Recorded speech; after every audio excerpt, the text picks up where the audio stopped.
everyone, and welcome to Miss Thorpe and her antiques. Today we're going to be discussing tomahawks and what we think about these war clubs. So what we're going to start today is I have a stone war club head, and this would have been 1600s, probably a bit earlier, but we're just going to say about 1600s. And let me turn it around all nice. Now, the way these are made was done by what's called the peck and polish method.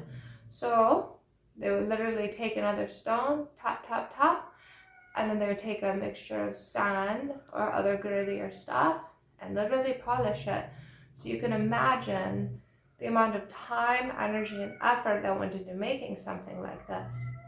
And they would take the sinew, wrap it around, and put it on a head to where we have something that would look like this. However, this is actually not a war club head.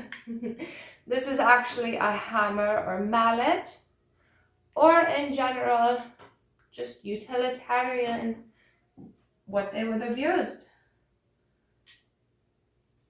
Now, this would have been, well, the stone could go back anywhere to even 800 AD, but the handle was probably replaced right around 1900. And the reason we say that is due to the kind of paint that's right here and the beads. So these beads, as you can see, are actually glass beads. And this would have been actually Lakota Sioux, and it would have been used for ceremony and even for stuff as simple as simply, I need to open those nuts. But let's say you did have somebody coming in. Well, you can wield it as a weapon too. But realistically, the smaller ones, this is what a war club head is, not this. There is a difference. The sinew here is, it could be buffalo, but more than likely is elk. And you can even see here where you have the little indentation where hand goes. So there you go. However, moving away from some of the stone artifacts, let's talk about tomahawks.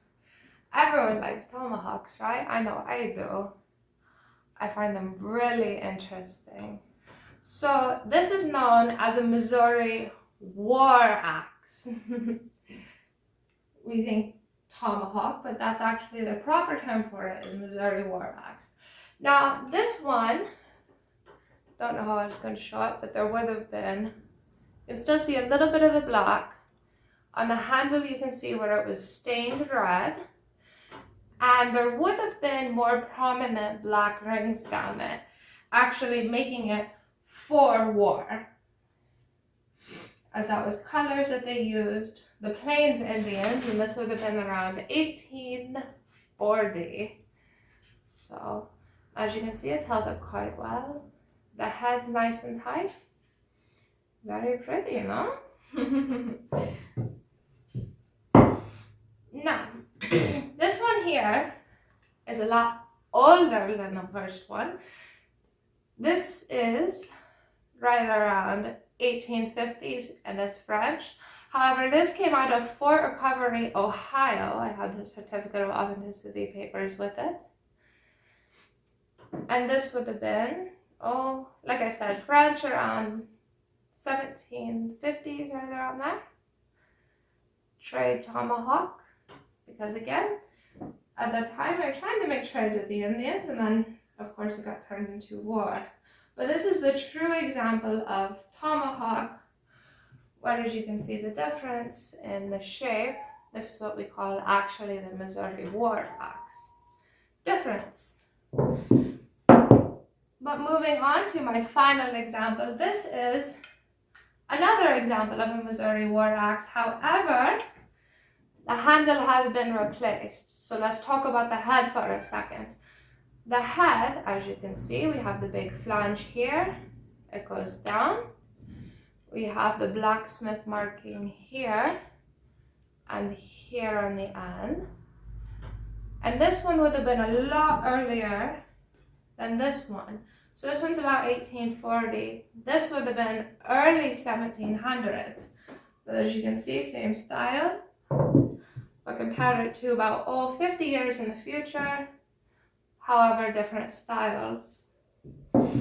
Now, the handle's been replaced and it was actually probably done right around 1900, and this would have been done with a wagon spoke.